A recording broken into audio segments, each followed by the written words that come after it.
serão apresentados no painel 3, Direitos Humanos, Desenvolvimento e Bioeconomia. Nós fomos informados que as apresentações desse painel estão sendo gravadas, depois serão disponibilizadas no YouTube. Agradecendo também a toda a equipe do Beojur, que presencialmente ou à distância sempre nos dão todo o suporte necessário para o sucesso desses eventos. Como vocês sabem, acontecem em diversas partes do mundo, às vezes nessa modalidade híbrida, às vezes apenas online, mas sempre com muito sucesso. Eu ainda não tive a oportunidade de observar aqui as informações. Deixa eu ver se tem alguma coisa importante aqui. Perfeito. Cada palestrante terá 10 minutos no máximo para a sua apresentação. E a Isabela gostaria de ser a primeira a apresentar. Perfeito. Sem problema, Isabela. Com licença, desculpa lhe interromper. Eu estou aguardando meu orientador de mestrado conseguir se conectar conosco. A gente é aqui do Rio Grande do Sul e está bem complicada a situação. Então, assim que ele entrar, se for possível, que a gente apresente para poder se desconectar, porque nós corremos risco de ficar sem luz, essas coisas. Perfeito, Isabela. Receba desde já a nossa solidariedade. Saiba que todos aqui, especialmente no norte, na Amazônia, estão, além de muito sensibilizados pelo que vocês têm passado, mas também atuantes à distância, promovendo mutirões para arrecadação de utensílios, de roupas e também de alimentos para que possam ser encaminhados aí para o seu estado, viu? Receba o nosso abraço e a nossa solidariedade. Então, assim que o seu orientador chegar, o professor Paulo Antônio, você informa e já terá a palavra, tá bom? Perfeito, muito obrigada. Eu que agradeço, Isabela. Então, vamos lá, o Carlos Eduardo. Carlos Eduardo está aí? Boa tarde, sim, estou. Carlos Eduardo, você tem 10 minutos. O Carlos Eduardo consta aqui como vinculado à Universidade de Coimbra e abordará o tema sustentabilidade do meio ambiente como princípio constitucional. Prazer conhecê-lo, Carlos Eduardo, você tem a palavra. Muito prazer também, igualmente, desejo uma boa tarde a todos. É um prazer estar neste evento, no segundo Congresso Internacional sobre Sustentabilidade, Ambiente e Direitos Fundamentais. Bom, nesse painel, irei apresentar de maneira breve o estudo sobre a sustentabilidade do meio ambiente como princípio constitucional. Segundo a Enciclopédia Britânica, a ideia de sustentabilidade ganhou notoriedade em decorrência do movimento ambientalista moderno, que se opõe ao caráter insustentável da sociedade atual, em razão do uso inadequado de recursos naturais, o crescimento e o consumo exacerbado que ameaçam a integridade dos ecossistemas e o bem-estar das gerações futuras. Desse modo, a sustentabilidade constitui um princípio com o objetivo de balizar as ações de curto prazo, prevenindo-a de uma visão míope e esbanjadora. A sustentabilidade torna-se um padrão comportamental no qual as instituições existentes devem ser julgadas de acordo com a sua intervenção causada no meio ambiente, sendo também um modelo no qual a sociedade deve conduzir-se na proteção dos bens naturais. A sustentabilidade é um preceito amplo, visto que indaga de que modo as organizações sociais podem determinar e até que ponto podem incentivar a realização de práticas destrutivas do ecossistema. E é por isso que se torna um esforço consciente para transformar o status quo de destruição ambiental, a fim de promover o desenvolvimento de atividade mais sustentável ao longo do tempo. O vocábulo sustentabilidade resulta da junção da palavra sustentável mais idade, designando idade, sustentável mais idade, designando aquilo que é sustentável ao longo do tempo, ou seja, significa a capacidade de se manter algo mais ou menos constante ou estável por um longo período. O princípio do desenvolvimento sustentável decorre da esgotabilidade dos recursos naturais, sendo, em razão disso, inadmissível que a sociedade, especialmente as atividades econômicas, exerçam atividades sem atentar-se para esse fato. O princípio da sustentabilidade tem por objetivo manter a coexistência harmônica entre a economia e o meio ambiente, permitindo-se o desenvolvimento, pois é favorável ao ser humano, mas de maneira sustentável, planejada, a fim de que os recursos naturais hoje existentes não se esgotem ou não se tornem inutilizáveis. Desse modo, o conteúdo material da sustentabilidade é a manutenção das bases vitais das condições de existência do homem, ou seja, os meios de produção e reprodução dos indivíduos e de suas atividades, assegurando-se por uma igual relação satisfatória entre os seres humanos e o meio ambiente, para que as gerações futuras também tenham a oportunidade de desfrutar dos mesmos recursos que hoje temos à nossa disposição. Tendo em vista a sua relevância fundamental para a humanidade, a Organização das Nações Unidas editou a Agenda 2030 para o Desenvolvimento Sustentável, que consiste em um conjunto de medidas que estabelecem um plano de ação para as pessoas, para o planeta e para a prosperidade. Dentre os vários objetivos, destaca-se o de promover a agricultura sustentável, o de assegurar uma vida saudável e proporcionar o bem-estar para todos, o de assegurar a disponibilidade e a gestão sustentável da água e saneamento para todos, assegurar o acesso à energia de maneira sustentável, moderna e a preço acessível, assim também como promover o crescimento econômico sustentável, o emprego pleno e produtivo e o trabalho digno para todos, e etc. Importante destacar que a sustentabilidade do meio ambiente não é apenas um preceito abstrato, mas se trata de um valor jurídico constitucionalizado. A atual Constituição Brasileira de 1988, ao dispor sobre o meio ambiente, erigiu o princípio da sustentabilidade ao garantir que todos têm direito ao meio ambiente ecologicamente equilibrado, visto tratar-se de um bem de uso comum do povo e essencial qualidade de vida saudável, sendo ainda o dever do poder público e da coletividade defendê-lo e preservá-lo. Desse modo, segundo Canotilho, a sustentabilidade ambiental é um princípio estruturante do direito constitucional, assumindo diversas funções, a saber, primeiro, de tarefa fundamental, pois o texto constitucional declara: para assegurar a efetividade desse direito, incumbe ao poder público, no caso, o direito à sustentabilidade.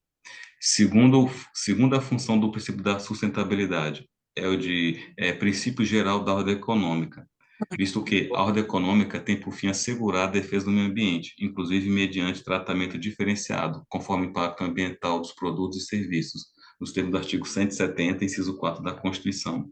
A terceira função do princípio da sustentabilidade é um preceito de competência comum, visto que cabe às unidades federadas, a União, o Estado, DF e os municípios, proteger o meio ambiente e combater a poluição em qualquer de suas formas. A quarta função do princípio da sustentabilidade é que se trata de um direito fundamental, visto que, conforme a Constituição, todos têm direito ao meio ambiente ecologicamente equilibrado, nos termos do artigo 225, caput, da Constituição. E a quinta função do princípio da sustentabilidade é de dever fundamental, visto que a Constituição estabelece impondo o seu poder público e a sociedade, conforme o artigo 225, caput da Constituição. E a sexta função do princípio da sustentabilidade é de que se trata de um compromisso intergeracional, já que o meio ambiente deve ser defendido e preservado para as presentes e futuras gerações, conforme estabelece o artigo 225, parte final da Constituição. Como forma de assegurar a observância dos princípios da sustentabilidade, a Lei Federal 7.347, de 85, que trata da ação civil pública, tem por objetivo promover a responsabilidade por danos causados ao meio ambiente.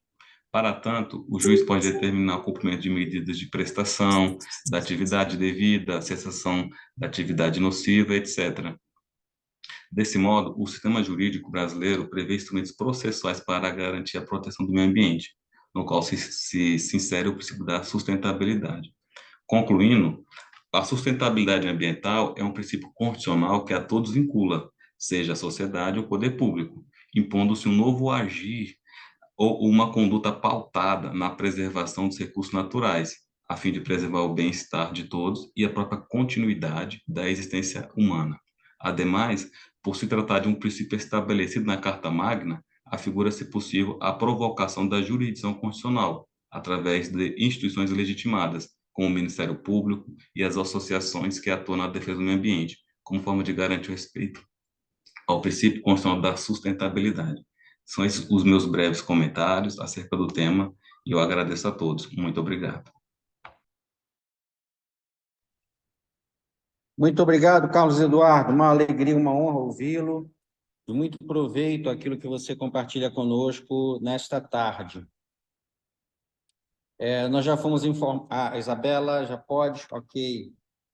Então, vamos lá. Obrigado, Carlos Eduardo. Nesse momento, nós vamos ouvir lá da Pontifícia Universidade Católica do Rio Grande do Sul. Professor, mil desculpas. Já pode, Isabela. O meu orientador, ele tá sem acesso a áudio e câmera, então se a gente conseguir guardar só uns minutinhos, que ele acho que ele vai conseguir o contato. Daí, se a gente puder ter os próximos, seria perfeito. Muito obrigada. E Sem desculpa problema. mesmo. Nada, nada. Catarina de Paula e Diego Fonseca. Eu creio que o professor Diego esteja em um outro GT. O professor Diego é um dos nossos coordenadores aqui do segundo CONISAF, mas eu pergunto se a Catarina de Paula está aí.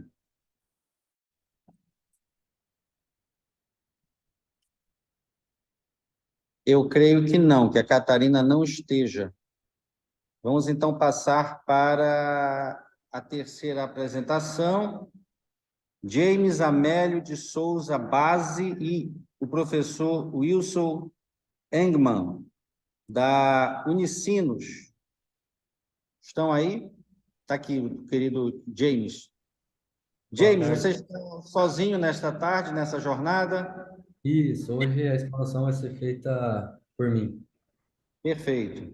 Então, James, você tem 10 minutos, fique à vontade. O tema do James e do professor Wilson, também é um colaborador muito ativo do nosso Iberojur, é ECG e o combate ao etarismo, uma face do conceito de sustentabilidade social na atualidade. A palavra é sua, James. Muito obrigado, professor.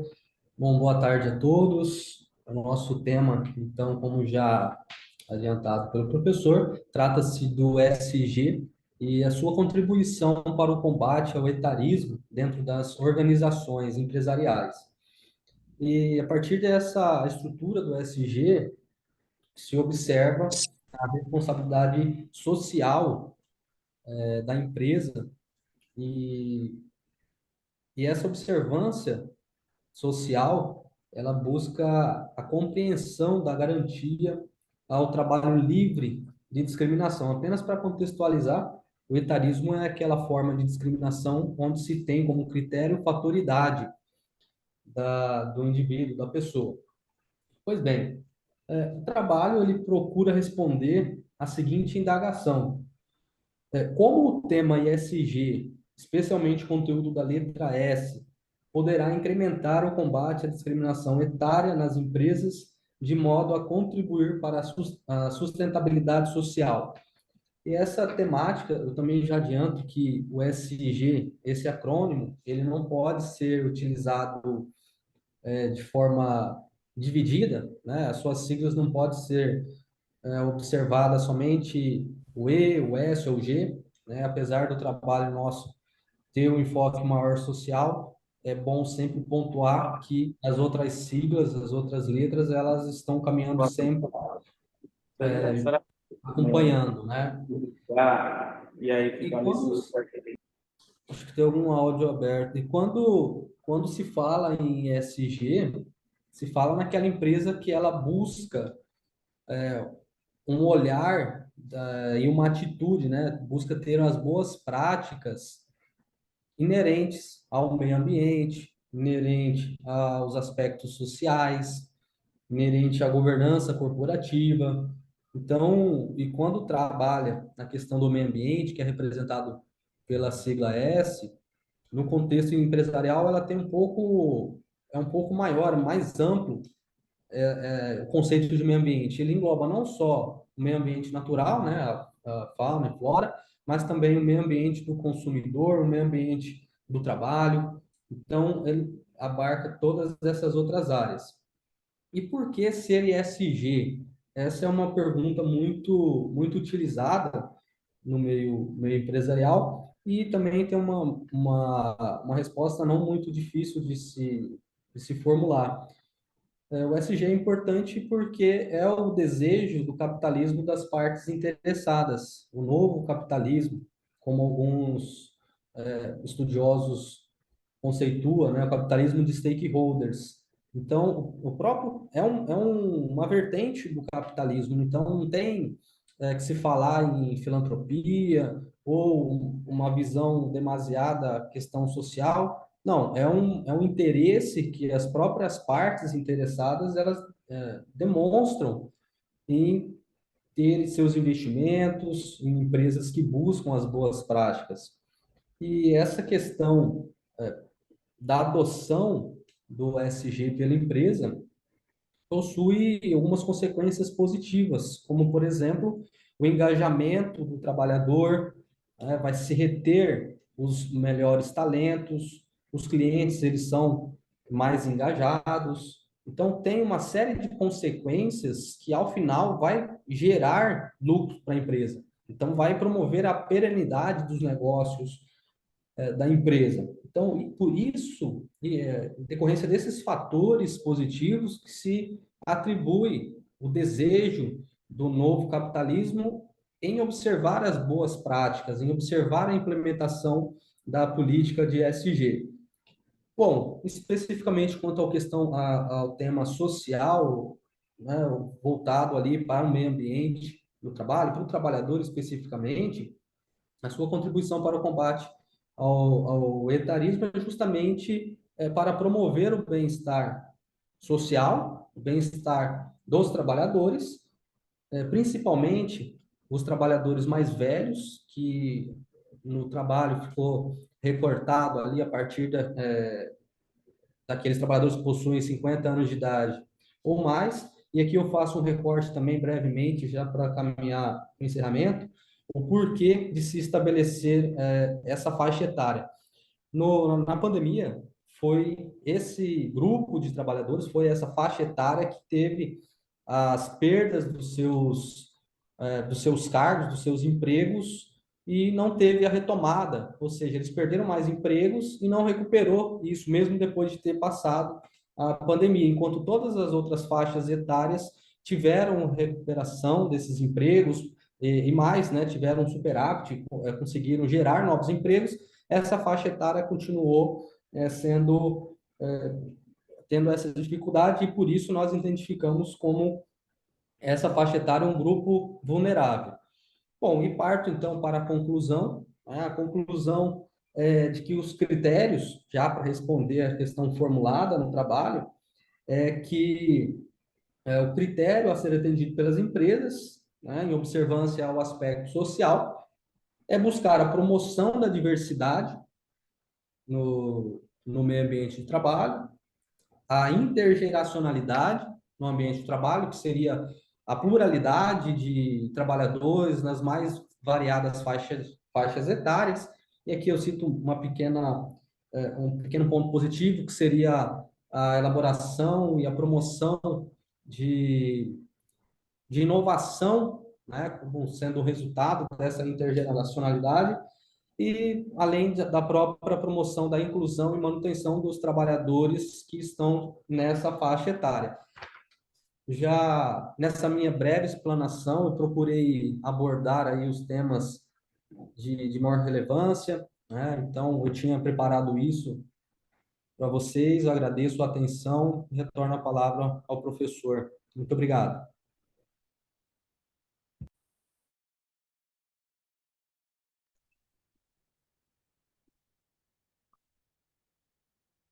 Muito obrigado. Muito obrigado, James.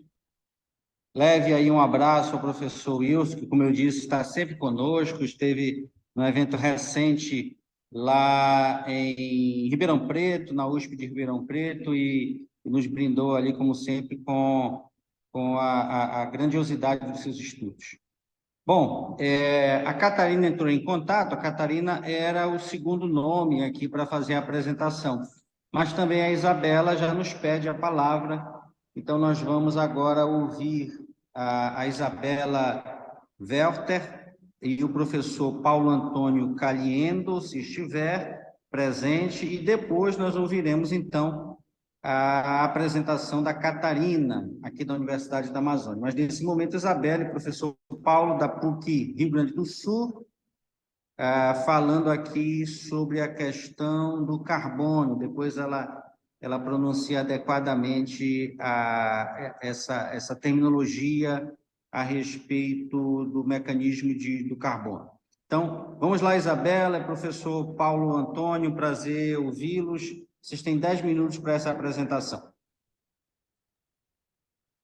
Certo. Bom, primeiramente, muito boa tarde a todos. Eu sou Isabela Weingartner-Welter, sou estudante de mestrado aqui da PUC-RS. O professor Paulo Caliendo é meu orientador de mestrado. E como o professor mencionou, como a gente mencionou um pouco aqui, nós somos do Rio Grande do Sul. E eu não poderia iniciar essa apresentação sem fazer uma breve menção à tragédia climática que nós estamos vivendo hoje no Rio Grande do Sul. E, ao mesmo tempo, como eventos como esses que são promovidos pelo COSENAF e esses artigos e todo o trabalho que eu vejo sendo desenvolvido aqui por outros colegas juristas, como eles são importantes para que a gente possa interferir nessas catástrofes como operadores do direito. Então, eu gostaria de agradecer também pela oportunidade de estar aqui falando hoje, pelo próprio evento, ele é muito importante, e também um agradecimento especial à PUC-RS, que gentilmente abriu suas portas e transformou o seu parque esportivo num abrigo para resgatados das enchentes. E essa catástrofe também, ela se relaciona bastante com a minha própria pesquisa, minha pesquisa orientada pelo professor Caliendo, e também sobre a questão do envolvimento dos países em desenvolvimento e suas responsabilidades pelas mudanças climáticas. O meu artigo, a minha pesquisa, é sobre o Carbon Border Adjustment Mechanism, ou o mecanismo de carbono da União Europeia, que é o regulamento 956 de 2023, que é um novo regulamento europeu que vai passar a precificar o carbono de todos os bens que eles são exportados para dentro do território europeu. Então, todos os bens que eles são exportados para dentro do território europeu, eles vão ter que ser acompanhados de uma declaração demonstrando, primeiro, a quantidade de carbono que foi emitida na sua industrialização, no seu processo de produção, e também se algum preço foi pago por este carbono. Se este preço não estiver no nível estabelecido pelo regulamento ou se nada foi pago, vai incidir uma tarifa maior, então os exportadores vão ter que arcar com este custo a maior para poder pagar, então, por essa precificação, esta emissão do carbono. E quais são os objetivos principais deste regulamento? Primeiro é atacar a questão que a gente chama de fuga de carbono, que é muito similar à fuga de empresas para paraísos fiscais. É quando uma empresa foge do seu país de origem, foge, por exemplo, da União Europeia para um país onde não existe regulamentação sobre emissão de carbono ou são regulamentações muito frágeis e, portanto, eles podem emitir carbono sem ter que se preocupar com redução de emissões ou precificação. Então, a ideia do regulamento é que todas essas empresas que elas promovem essa fuga de carbono, que elas se colocam em outros países para poder emitir mais e não ter que pagar um preço pelo carbono, elas têm que começar a pagar no momento que elas enviam essas mercadorias de volta para o território europeu. Ao mesmo tempo, um dos objetivos do regulamento é também estimular que países em desenvolvimento comecem, e países que não possuem regulamentações sobre precificação de carbono, seja uma tarifa, seja uma taxa, seja um tributo, que comecem a ter legislações e que comecem a procurar fazer isso. Entretanto, o regulamento, e daí vem o ponto central do nosso trabalho, ele começa a divergir um pouco do entendimento que se tem historicamente no direito internacional ambiental, da ideia de que a gente precisa ter uma responsabilidade mitigada que seja condizente com a participação de cada um no estado que nós estamos hoje da catástrofe ambiental. Países já desenvolvidos tiveram já oportunamente a sua oportunidade de se desenvolver. Eles causaram boa parte das mudanças climáticas que nós vemos hoje. Tanto é que muitos dos parâmetros utilizados, eles são antes para medir o aumento do carbono na atmosfera, eles são antes da Revolução Industrial. Então, o próprio Acordo de Paris, muitos acordos agora relacionados ao meio ambiente, eles sempre trataram dessa questão da responsabilização principalmente vir dos países desenvolvidos, e que os países em desenvolvimento, eles também são responsáveis, mas na sua própria medida, considerando primeiro que não são eles os principais responsáveis, também são, a gente não pode eximir eles, mas os principais responsáveis são os países desenvolvidos e são os países em desenvolvimento que mais sofrem com isso hoje. E eu não posso também deixar de falar da catástrofe do Rio Grande do Sul como um grande exemplo disso. Somos um país em desenvolvimento. E o Brasil é um país que vai ser muito afetado por essa questão das exportações para o território europeu. Nós vamos ter que começar a precificar o carbono dentro do Brasil para seguir exportando para a União Europeia. E com isso, para dar também um pouco mais, entrar um pouquinho mais nesse tema, eu vou passar a palavra para o meu orientador, professor Paulo Caliendo, que vai tratar um pouco sobre como a reforma tributária brasileira vem interpretando a questão do CBAM, ou do regulamento de carbono da União Europeia, e como ele vai buscar introduzir isso dentro da reforma tributária para poder ajudar a mitigar esses custos. Professor. Muito obrigado, Isabela Belker, professor Bacelar, uma boa tarde a todos e a todas. E, sendo bastante breve, esse tema do CBAM me chama muita atenção, justamente como disse a Isabela, porque nós temos interesses aqui devem estar em equilíbrio, professor Bacelar. De um lado, evitar a fuga do carbono para países de baixa regulamentação e baixo compromisso ambiental, e, por outro lado, impedir que o uso desse mecanismo possa, de alguma forma, se transformar em uma barreira ao desenvolvimento, ao comércio internacional, seja utilizado para fins que não são exatamente os mais virtuosos. Então, o Brasil está debatendo a reforma tributária como conciliar a agenda internacional, os compromissos para as mudanças climáticas, também estabelecer a sua tributação no Brasil para evitar essa tributação, como diz o texto, como diz a Isabela, lá na fronteira. Não é um tema exatamente muito simples, o Brasil está começando a debater o tema, ele toca em setores que são fundamentais ao desenvolvimento nacional, como energia, como petróleo, outros temas que são importantes, que estão na nossa pauta mais significativa, mas, de outra parte, nós temos a consciência plena de que nós temos que mudar a matriz energética e a matriz brasileira para uma matriz descarbonizada. Então, como realizar esse equilíbrio é o grande desafio que nós temos. A reforma tributária tem algumas propostas, ela inclui de modo muito inovador a defesa do meio ambiente como uma diretriz do nosso sistema tributário nacional, nunca havia tido isso previsto. Estabelece que todos os incentivos fiscais deverão observar as mudanças climáticas, a sustentabilidade, a redução das emissões de carbono. Faz todo o disclaimer em favor da reciclagem e também dos combustíveis que são de base mais limpa, ou biocombustíveis, ou elétricos, assim por diante. Então, nós estamos num período muito rico para ideias.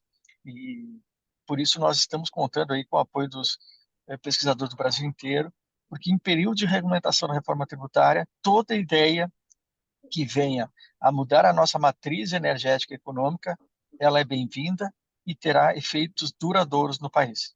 Muito obrigado. E apenas para encerrar, então, a nossa linha de raciocínio, agradecendo também as contribuições do professor Caliendo, as conclusões preliminares que nós viemos tendo com o desenvolvimento da pesquisa é que o CBAM ele não está observando essa questão da responsabilidade mitigada e que o Brasil vem tendo que fazer um esforço colossal também para poder se reorganizar nesse sentido de adaptar o seu sistema tributário, o seu sistema energético para ser adequado à legislação ambiental, ao novo movimento de direito ambiental que vem surgindo nos últimos tempos.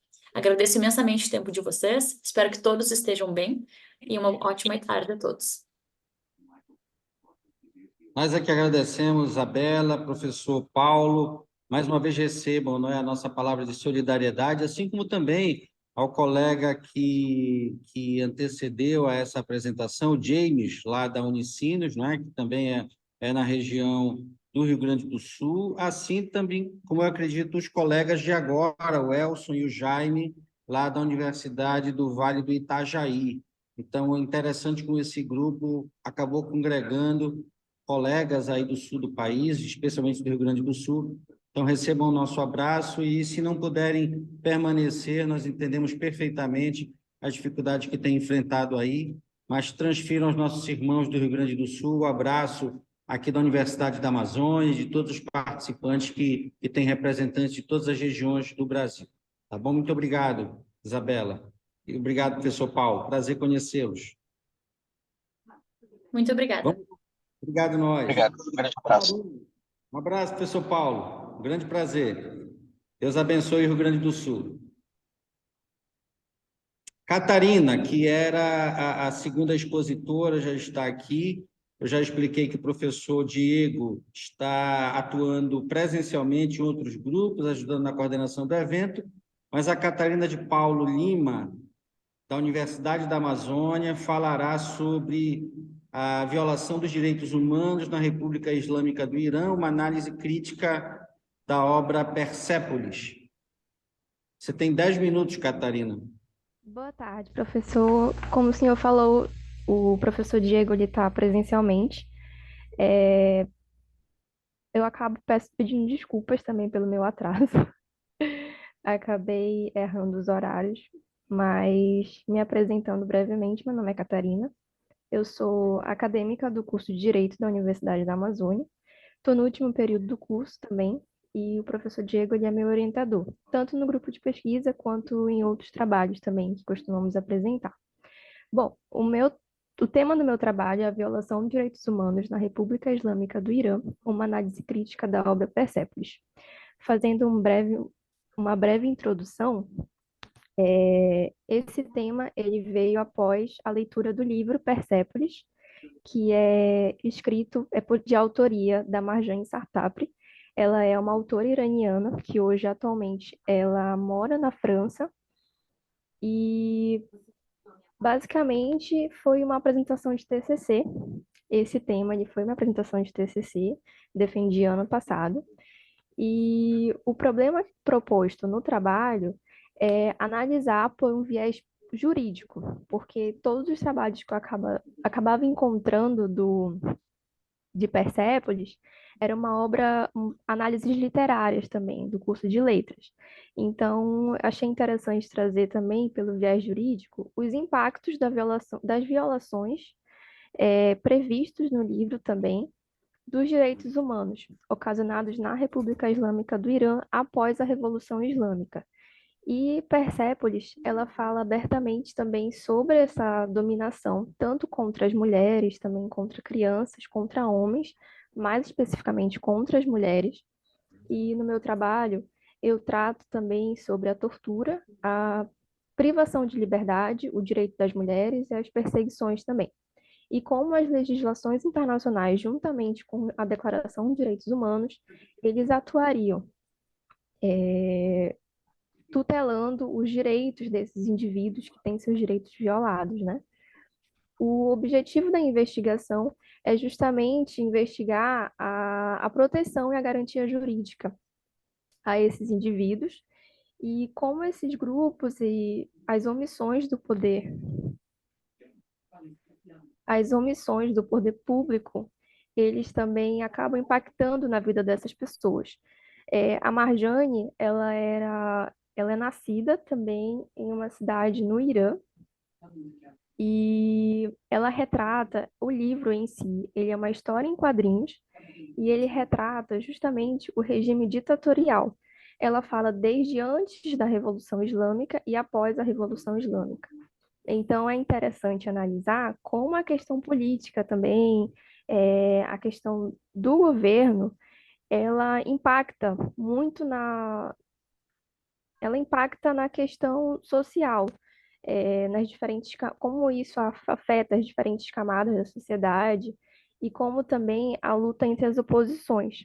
A família da Marjane, ela era contrária ao regime da época, e muitos parentes da Marjane, ela fala também nos livros, né, porque são 3 livros, e ela fala abertamente que muitos parentes foram mortos justamente por se oporem às ideias, à ideologia. e a ideologia do governo. Então, no meu trabalho, eu falo sobre isso também, falo também sobre a questão das limitações contra as mulheres. As mulheres não tinham direito ao voto, nem ao divórcio, elas não podiam sair de casa sem a presença a figura masculina. E as limitações também sobre o direito do próprio corpo. Ela fala também sobre a imposição do uso do véu e como as questões também de trabalho. Tem uma passagem do livro que ela fala também como o pai dela adquiriu uma doença trabalhando em espaços insalubres. Então, eu trago justamente como o Estado ele poderia solucionar esses conflitos e como também os tratados internacionais eles podem atuar. A metodologia que eu utilizei foi uma abordagem qualitativa. Justamente, eu analisei a Declaração Universal dos Direitos Humanos e a legislação internacional, juntamente com a brasileira. E no meu livro, no meu trabalho, eu trago justamente na conclusão a violação da liberdade individual, a intolerância, a xenofobia e a repressão. Por que a xenofobia? A Marjane, ela não morou apenas no Irã. Depois de um certo tempo, ela perdeu um tio, que ele foi assassinado, e aí ela se mudou para a Áustria. Nisso, ela sofreu muito com a xenofobia, ela teve muitos problemas de saúde mental, e ela fala também nos livros dela que em muitos momentos ela pensou em suicídio porque foi uma pauta muito grande também, nem todos eram muito solícitos com pessoas que vinham do Oriente, e ela via muito isso também. As mulheres, elas eram muito sexualizadas. Então, ela fala sobre a questão da repressão. Nem todos os países eles são abertos a receber pessoas estrangeiros. Então, é uma questão muito debatida também. E ela busca a igualdade de gênero em outras publicações dela, ela fala justamente disso, que a mulher ela ainda é muito sexualizada, que ainda há muita questão da intolerância política, intolerância religiosa, e ela fala sobre a questão da intolerância política também, se você for contrário a algum regime ditatorial, algum governo, você corre risco de vida também. Então eu achei interessante trazer isso porque o livro ele traz essa abordagem e é muito interessante falar isso também pelo viés do direito, porque muitas das vezes a gente está ligado ao livro apenas a parte literária, né? Mas é bom trazer essa abordagem jurídica. E aqui eu encerro minha apresentação.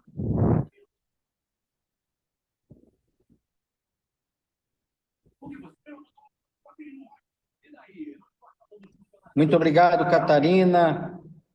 Uma alegria imensa poder ouvir o seu trabalho, não é? Juntamente com o professor Diego, que teve um papel muito importante aqui na organização e também na realização do nosso congresso, até mesmo preparando e apoiando vários acadêmicos nossos para que pudessem fazer as suas apresentações. E, professor, eu agradeço também a oportunidade. Perfeito, muito obrigado. Obrigada. Vamos então para a próxima apresentação, que será dos colegas Elson Pereira de Oliveira Bastos e só um minutinho, e o Jaime Leônidas Miranda Alves.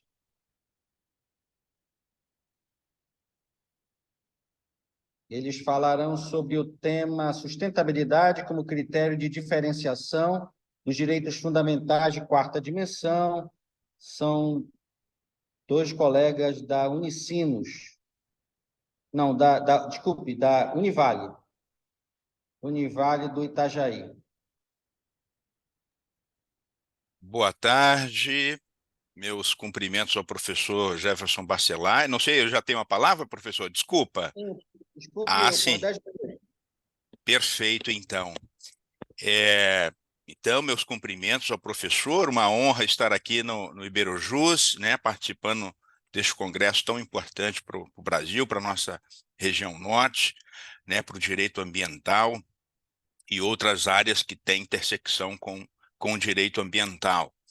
Cumprimentar os demais colegas do nosso painel, parabenizar aqueles que já apresentaram os temas, belíssimas apresentações, e, por fim, ainda deixar a minha solidariedade, né, aos colegas do Rio Grande do Sul que passam por um momento de extrema dificuldade. O tema do trabalho, o colega Jefferson nos acompanha, ele está numa audiência, né, com compromisso, então, profissional, mas está conosco aqui acompanhando um trabalho feito a duas mãos. Eu farei a apresentação, se der certo tempo, ele vai entrar ao final aqui e também fazer alguma comunicação. Como o professor Jefferson adiantou, o título do trabalho é a sustentabilidade como critério, né, de diferenciação dos direitos fundamentais de quarta dimensão. Me parece que o título, né, é bastante sugestivo, né, e já aponta, né, para o objetivo do trabalho como investigar, né, como sendo o de investigar se esse princípio, se esse paradigma, né, ele pode servir, né, ele pode cumprir esse papel de permitir com que os direitos fundamentais de quarta dimensão sejam assim classificados, né, a partir da interpretação da sustentabilidade. Por que isso, né? Nós sabemos que há na doutrina constitucional um certo consenso, a medida significativa de consenso, em relação às três dimensões ou gerações dos direitos fundamentais, né? Os direitos fundamentais de primeira dimensão, os direitos fundamentais de segunda e de terceira dimensão, que são direitos classificados consoante uma perspectiva evolutiva, né? Que apontam para o seu desenvolvimento e expansão, né?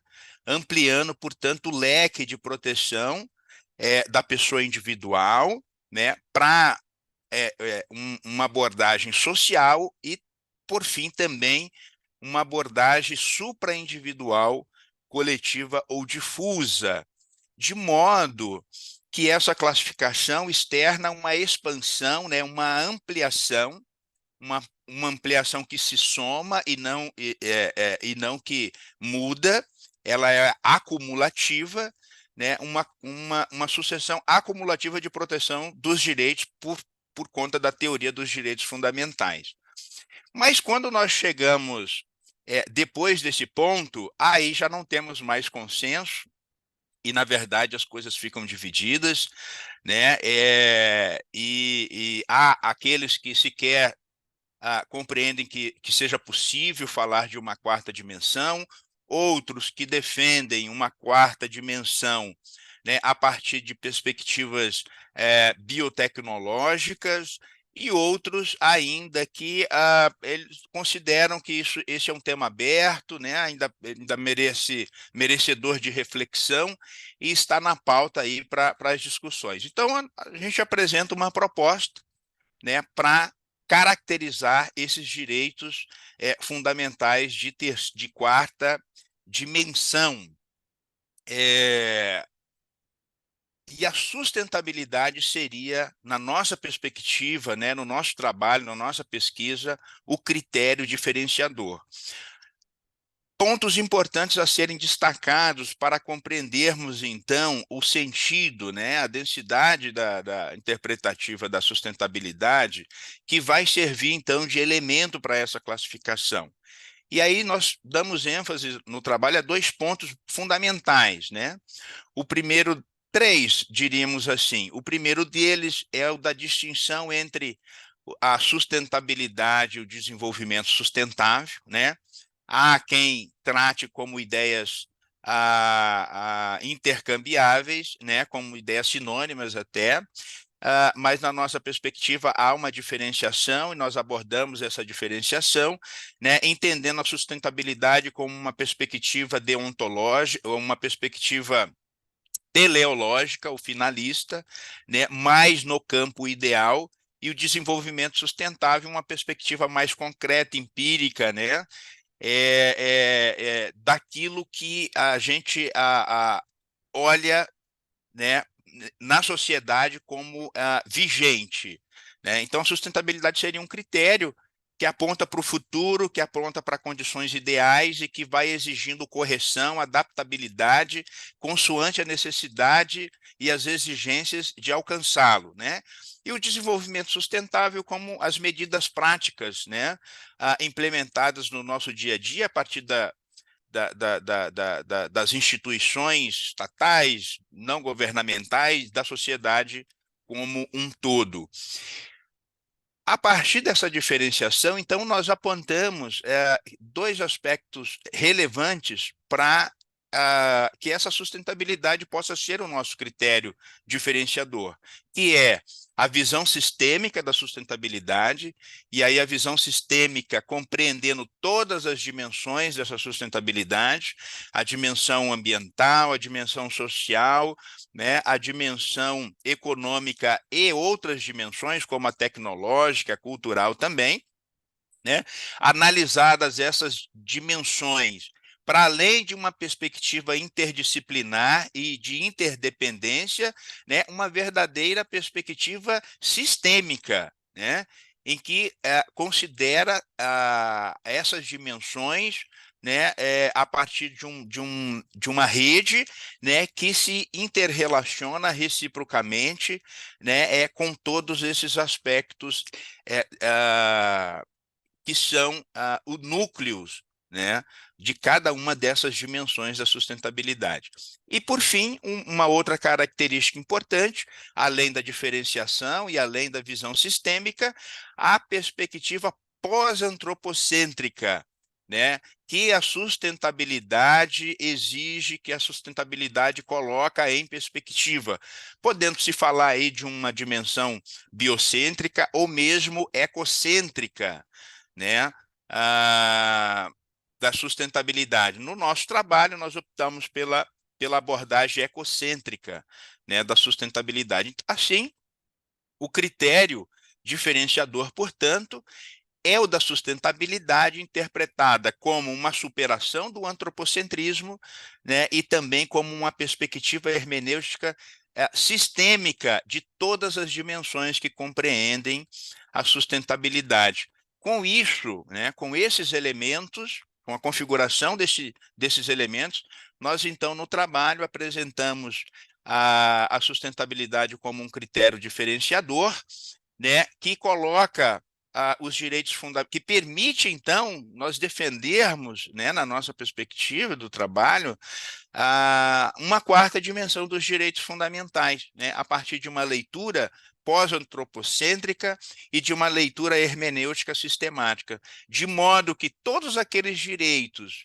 né, individuais, sociais ou coletivos, na visão tradicional, podem se ajustar, podem se adequar, né, podem ser tratados numa perspectiva de quarta dimensão, desde que a leitura, a interpretação, né, o significado desses direitos sejam estruturados a partir de uma matriz, né, pós-antropocêntrica e também sistêmica.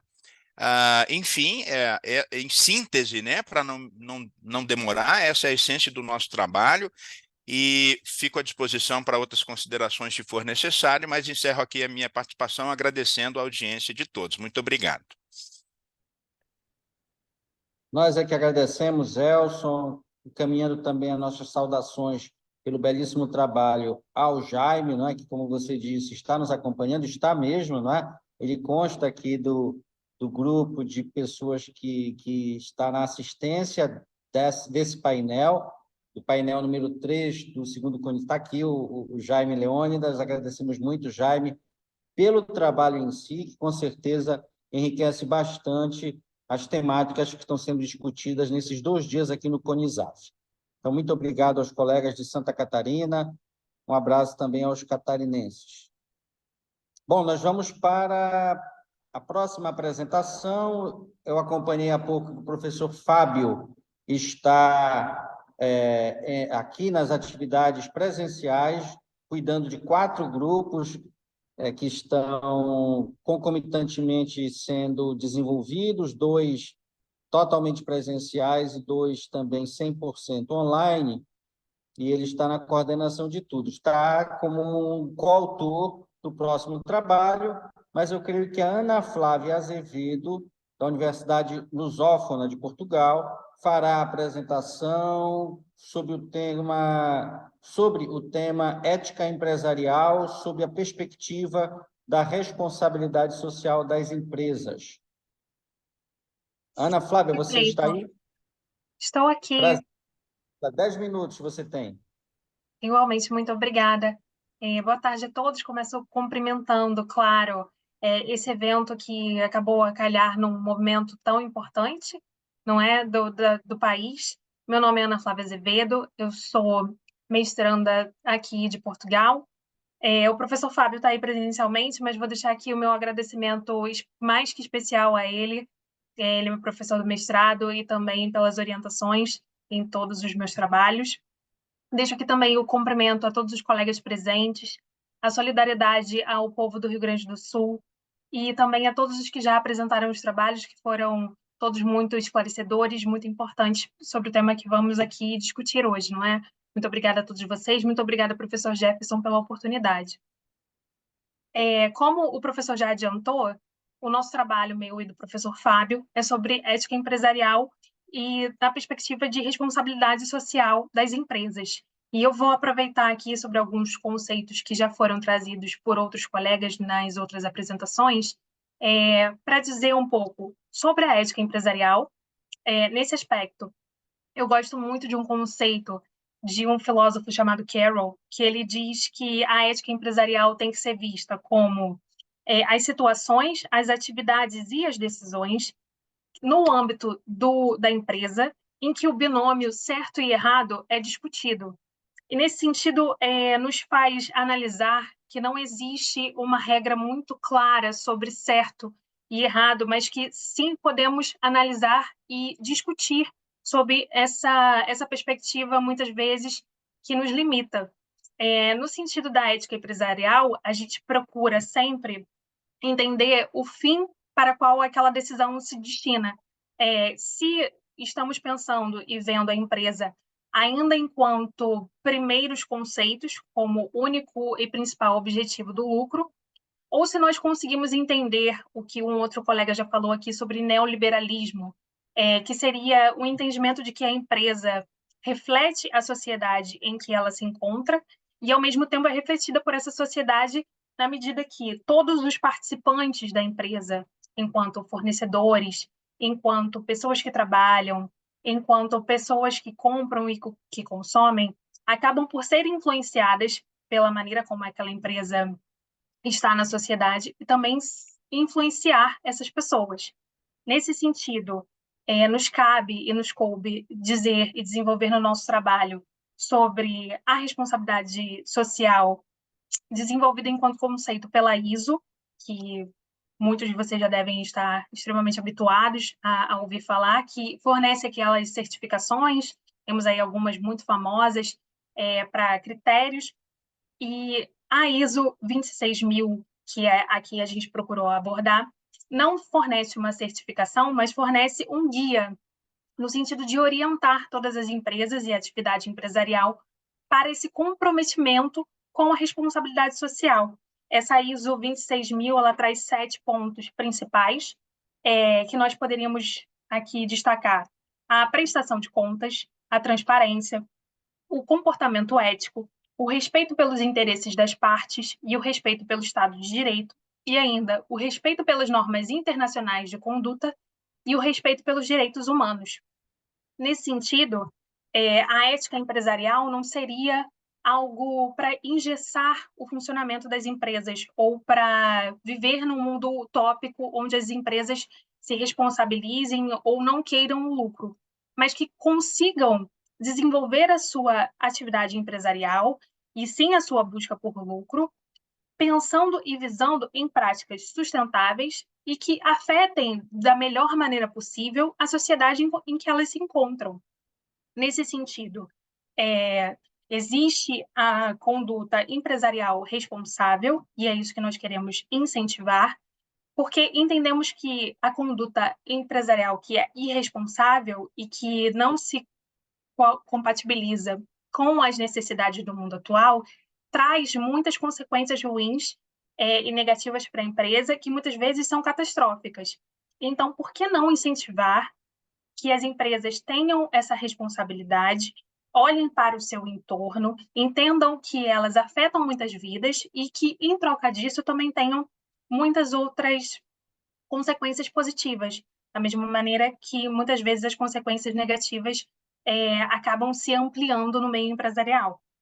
Nesse sentido, também procuramos abordar no nosso trabalho o Pacto Global e a Agenda 2030, que acaba por ser um assunto de extrema relevância agora.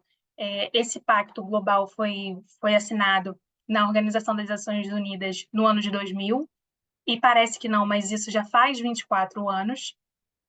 Estamos aí nos aproximando a data limite da Agenda de 2030, com muitas daquelas questões ainda em aberto, principalmente porque esse pacto é uma agenda que as empresas se comprometem a fazer, mas não estão obrigadas pela lei, não recebem nenhum tipo de combinação quando não seguem aquelas práticas, mas que muitas vezes essa responsabilização e esse fato de se obrigarem a estar para o mundo, a se mostrarem relevantes sobre o ponto do impacto social, traz para elas muitas coisas positivas, muitas consequências que não se limitam apenas a ser ali um simples acordo, ou pensar em divulgar esse marketing positivo simplesmente para que faça sentido para os consumidores. E aí que está a reflexão do nosso trabalho, em que muitas empresas assinam esse tipo de pacto e tentam vender uma imagem de responsáveis, enquanto, na realidade, podemos analisar aí um passivo enorme de ações trabalhistas, causas ambientais, desastres, catástrofes causadas ou intencionadas pelas empresas, e que apenas assinar um documento não é o que basta. Não é só desenvolver um novo produto com árvore reflorestada. É necessário que as empresas acabem por tomar todas as decisões, mesmo que não sejam alguma coisa que vise um lucro imediato, mas que tenham essa responsabilidade sobre os impactos que elas podem causar e que elas causarão, principalmente se forem empresas que têm sedes em vários países diferentes, em várias localidades diferentes. Agradeço a atenção de todos, vou dar por encerrada aqui a minha explicação, e muito obrigada.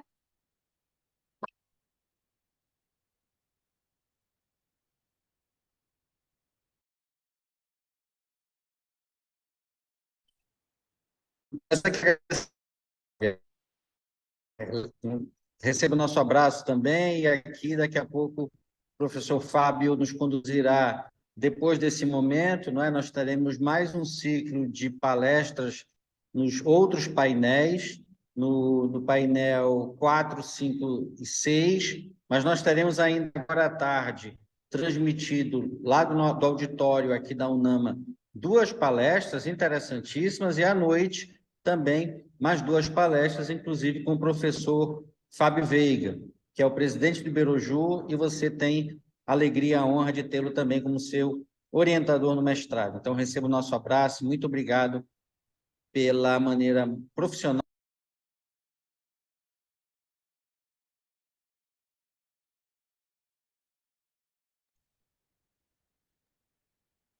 Eu acho que o professor caiu, né? Pelo jeito, acho que sim. O áudio dele. Estamos retornando aqui. Vamos lá. Bom, a próxima apresentação é do Isaías Bezerra Neto, da Faculdade Ceres, a respeito do tema o crescimento dos pedidos de bloqueio minerário no Brasil, seguido de uma pergunta: existe sistematização e normatização capazes de solucionar o problema e impedir maiores impactos econômicos? Isaías, uma alegria tê-lo aqui conosco. Você tem a palavra por 10 minutos para fazer a sua apresentação. Professor, muito obrigado. Saúdo, no nome do professor Jefferson Bacelar, todos os demais presentes. É uma satisfação, mais uma vez, estar num evento do Iberojur. Tive a satisfação de participar do primeiro Civados, lá em Leiria. Não estive presencialmente, dessa vez no Pará também não estive presencialmente, mas no terceiro, no próximo que virá, sim estarei. Será uma satisfação. Enfim, quando me deparei com o edital, tive a intenção de participar e, como o meu mestrado é um mestrado profissional em curso, eu procuro dar vazão aos artigos tendo uma pegada do dia a dia, né? Enfrentando situações profissionais nas quais eu me deparo. Então, o título do artigo ele reflete uma realidade que acontece hoje em dia no Brasil e que precisa de uma maior imersão. O título diz exatamente o crescimento dos pedidos de bloqueio minerário no Brasil, e aí vem a questão, né, se existe uma sistematização e uma norma capazes de impedir impactos, né, impactos econômicos. Ou seja, já se presume que existe aí um avanço, né, considerável dos pedidos de bloqueio minerário, e a ideia é exatamente explicar, né, o arcabouço legal, se é que esse arcabouço existe, e as consequências que geram dessas ocorrências.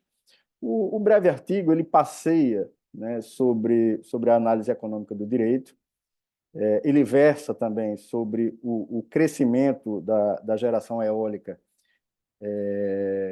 e fotovoltaica na matriz energética brasileira, que é uma realidade, versa sobre o patamar constitucional dado à mineração e à energia, avança para tratar do que seria o bloqueio minerário e onde ele está devidamente estabelecido dentro do nosso ordenamento jurídico, e ele encerra no sentido de direcionar de quem seria a responsabilidade, né? Quem arcaria com os custos decorrentes dos chamados bloqueios minerários.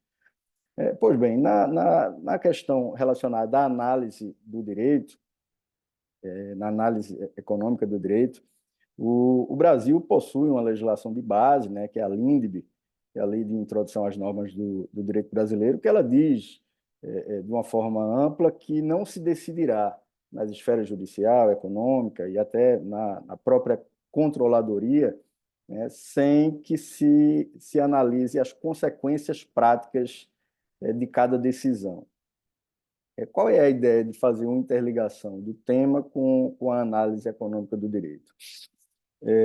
Por quê? Porque o Brasil hoje, enfim, em comparação com outros países do mundo, tem uma matriz energética cada vez mais limpa, né?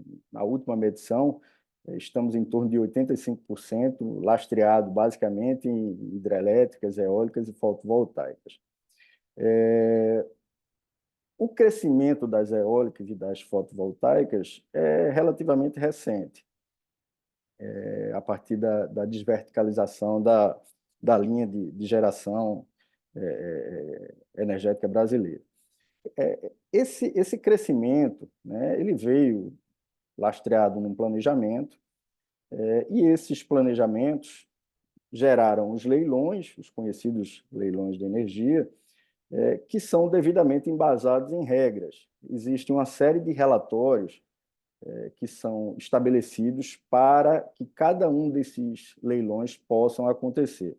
Esses relatórios são nomeados de R1 até R5, né? E 2 desses relatórios, né, são exatamente os instrumentos hábeis para que se demonstre a viabilidade técnico-econômica e socioambiental dessas novas instalações e que indicam necessariamente a diretriz do traçado das linhas de transmissão, de transmissão e da localização das subestações. Onde é que a situação impacta? É que esses traçados e essas localizações das subestações, por uma ausência de correlação entre a ANEEL e a ANM, Agência Nacional de Mineração, tem gerado situações, no mínimo, curiosas. O deflagrar desse meu artigo foi decorrente de 2 casos que enfrentei. Um deles, um parque eólico montado no interior da Bahia, já funcionando há muito tempo, na qual, posteriormente, surge uma mineradora e começa a avançar para dentro da área onde se localiza esse grande parque eólico. Quando se foi analisar a situação, a mineradora possuía, sim, uma autorização de pesquisa, né, da ANM. Ou seja, para o mesmo quadrante, dentro de uma mesma poligonal, existe uma autorização da ANEEL para um traçado e existe uma autorização da ANM para uma autorização de lavra. Da mesma forma, enfrentei uma outra situação, não necessariamente relacionada ao bloqueio minerário, mas que uma autorização para geração de energia eólica estava no mesmo quadrante para a geração de energia fotovoltaica. E aí vem a dúvida, por que efetivamente isso acontece? Qual seria a lógica de não haver uma correlação? Essa correlação, essa ausência de correlação, ela é tão impactante que o judiciário não pode, ou pelo menos fica impossibilitado de intervir. Por quê? Porque tanto energia quanto mineração, elas possuem o mesmo patamar constitucional. Nenhuma é superior à outra. Por mais que, de uma forma leiga, até que se pode imaginar, né, que a energia, enfim, a busca pela energia limpa teria uma superioridade. Não, elas possuem exatamente o mesmo quadrante. E como se resolve esse impacto? Existe um instituto no Código Minerário, no Código de Mineração, que se chama bloqueio minerário, que é traçado de uma forma muito simplória, né, e que precisou do avanço de um parecer da União, da Advocacia Geral da União, para regrar como se daria esse bloqueio. O chamado bloqueio minerário, ele vai acontecer na seguinte situação: se não houver a possibilidade de compatibilidade entre as atividades, ou seja, uma real incompatibilidade entre a produção de energia e a produção e a extração de minérios, né, e que haja efetivamente a superação entre a produção, a geração de energia, no que diz respeito à extração mineral. Ocorre que, pelo fato de não haver essa interligação entre as agências e atrelado ao crescimento da geração de energia eólica e fotovoltaica no Brasil, a quantidade de pedidos de bloqueio minerário subiu absurdamente. Você tem uma ideia? Em 2021, existiam 363 pedidos de bloqueio minerário realizados junto à Agência Nacional de Mineração. Agora, em 2024, alguns dias antes de concluir o artigo, o pedido de bloqueio minerário já está em 839. Ou seja, essa ausência de correlação, ela vem gerando prejuízos e impactos econômicos. Ela, com certeza, está gerando prejuízos ao meio ambiente, porque toda e qualquer autorização de pesquisa, que antecede a lavra, ela implica necessariamente o uso das mais variadas técnicas para se identificar se ali naquela poligonal existe um minério que se está buscando, inclusive utilizando-se de dinamite, né, utilizando-se de alguns elementos que causam, sim, impacto ao meio ambiente. É necessário abrir valas, né, desmatar a vegetação, e tudo que é relacionado ao tema. Então, o intuito do artigo foi exatamente tentar explorar esse assunto que, mediante uma análise também prévia de Google Escola e dos demais, do Cielo e dos demais sites acadêmicos, curiosamente não encontrei nenhuma imersão, né? Então, o objetivo do artigo foi tentar aprofundar, né, tentar demonstrar que falta uma sistematização entre as agências, né, que a legislação que existe hoje em dia é muito parca, né, que necessita de um aprimoramento e que, para concluir, como não há essa interligação entre as agências, né, denota-se que, caso seja demonstrado que houve uma falha da União nessa ligação, deveria ser o próprio governo e não as empresas que estão explorando ou a energia de um lado ou a mineração do outro que devam indenizar lado a lado. Pela falha, a União deveria arcar com os custos, fazendo com que a matriz energética possa fluir de uma forma positiva, sem gerar impactos econômicos. Seria isso, professor. Agradeço bastante.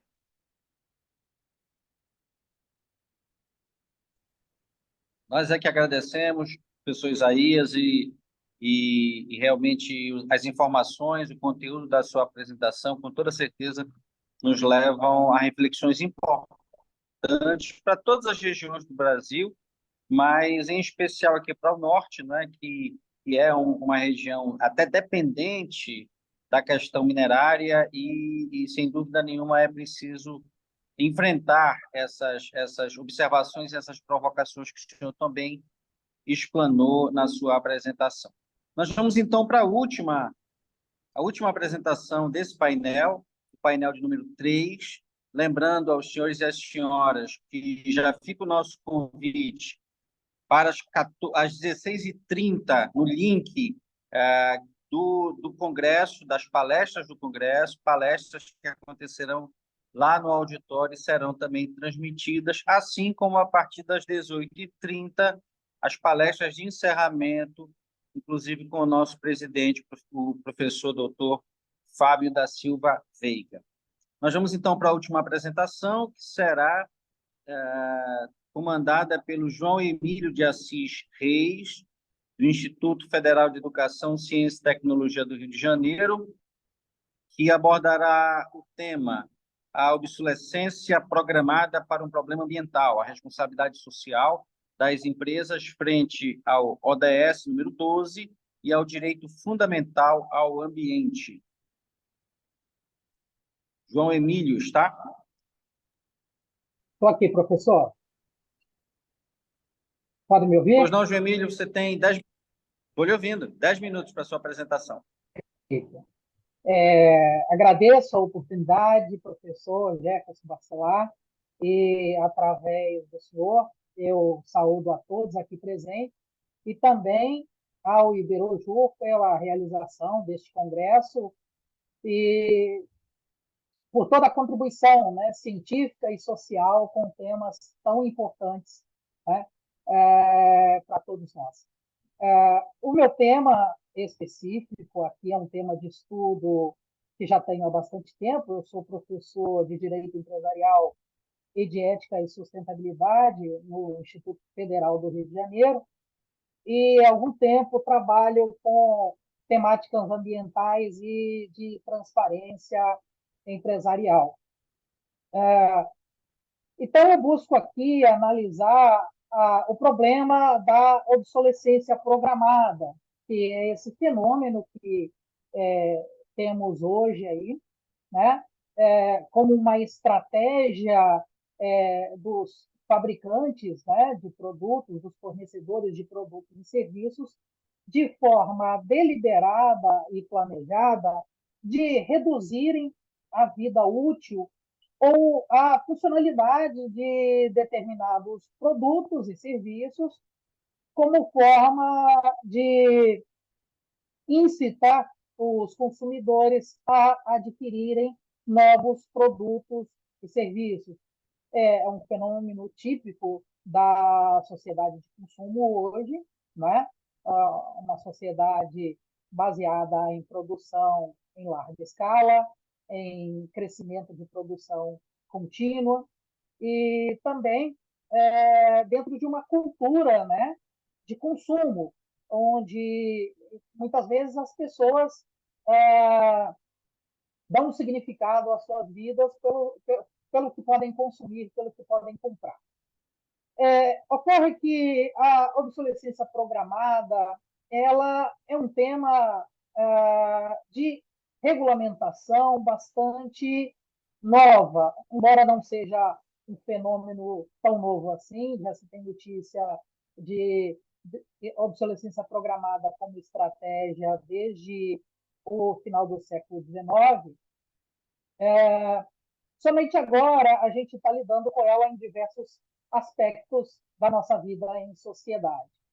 E, de fato, nós temos pouca regulamentação sobre esse tema, inclusive aqui no Brasil, quase nada temos, embora os tribunais brasileiros já tenham algumas poucas vezes enfrentado esse tema, né? E, de fato, quando essa problemática da obsolescência programada se apresenta nos tribunais brasileiros, ela se apresenta de um ponto de vista principalmente ético-contratual.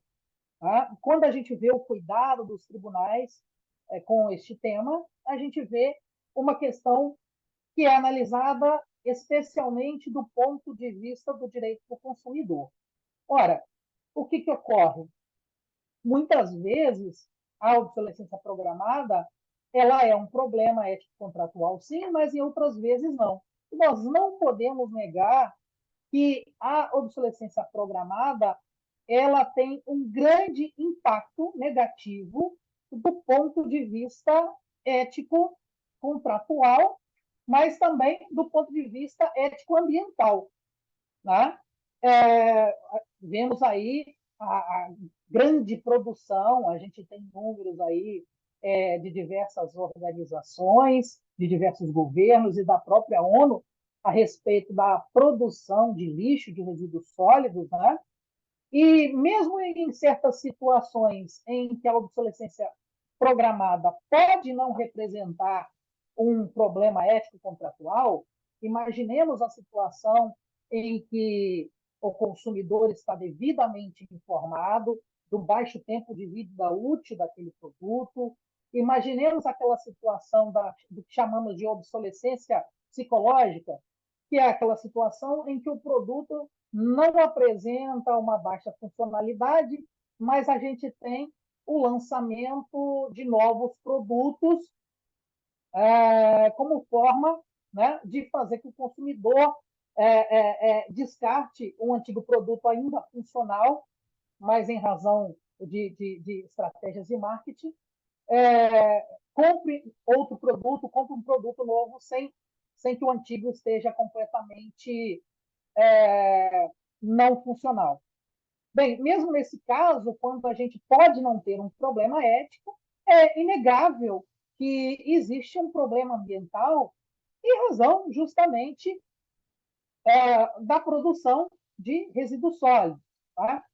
E o que ocorre? Embora, do ponto de vista principiológico, nós temos uma ofensa aí ao desenvolvimento sustentável, ao direito fundamental ao meio ambiente sadio e equilibrado, conforme consta da nossa Constituição, nós não temos nenhum aparato, nenhuma ferramenta jurídica do ponto de vista especificamente ambiental para combater eficazmente a obsolescência programada, mesmo sabendo que ela é um problema. E do ponto de vista, inclusive, dos objetivos do desenvolvimento sustentável, tá? De todo o desenvolvimento jurídico que se faz em cima dos objetivos de desenvolvimento sustentável, tá? E, especialmente do objetivo número 12, né? Consumo e produção sustentáveis, de fato, as legislações de diversos países do mundo, e especificamente a do Brasil, são muito débeis, tá? Na medida em que não conseguem enfrentar eficazmente esse problema. Bem, então a gente tem que pensar numa saída para isso, E a saída se encontra justamente no repensar a responsabilidade social das empresas, pensando que no mundo contemporâneo exige-se que as empresas tenham mais do que compromissos econômicos, mas também compromissos éticos, né? Que as empresas não respondam somente aos seus investidores, aqueles que têm interesses diretamente econômicos, mas a toda a sociedade, a todas as pessoas que podem ser impactadas por suas atividades, por suas ações, é claramente incompatível, considerando o ODS número 12, né, e os princípios do direito ambiental, o direito ao meio ambiente sadio e equilibrado, com a prática da obsolescência programada. E, nesse sentido, a responsabilidade social da empresa sendo incompatível com a obsolescência programada, qual seria, então, a estratégia para tornarmos mais eficaz o combate a essa prática? Bem, remeto, então, nesse caso, a um dos estándares, né? A um dos textos estándares do ponto de vista ambiental e jurídico sobre transparência e responsabilidade social, que é o Livro Verde, né? Que é o documento de 18 de julho de 2001 da União Europeia, que busca promover uma reflexão em nível comunitário a respeito da responsabilidade social das empresas, né? E esse documento que trata de responsabilidade social, ele trata também da transparência, como um mecanismo que possibilita que o cidadão, que os consumidores, né, diante de mais informação, de informação acessível, estejam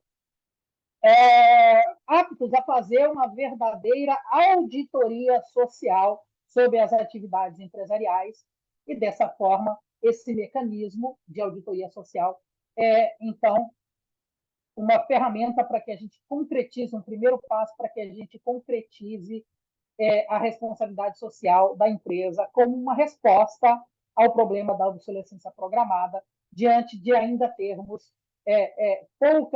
pouco tratamento jurídico legislativo a essa questão. Então, eu concluo justamente apresentando a melhora da transparência empresarial, de mecanismo de transparência empresarial, como uma forma de implementar, né, de dar eficácia à responsabilidade social da empresa diante do pouco tratamento que a legislação ainda dá à questão.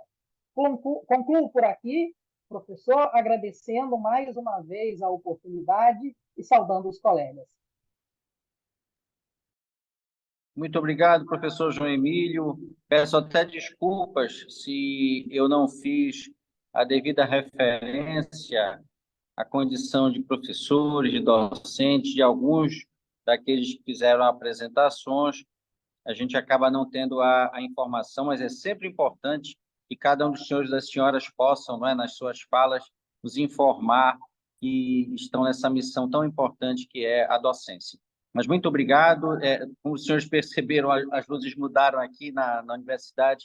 Está caindo uma chuva muito forte, acabou cessando a energia, mas como eu estava no celular, eu consegui levar adiante a finalização desse nosso painel de número 3.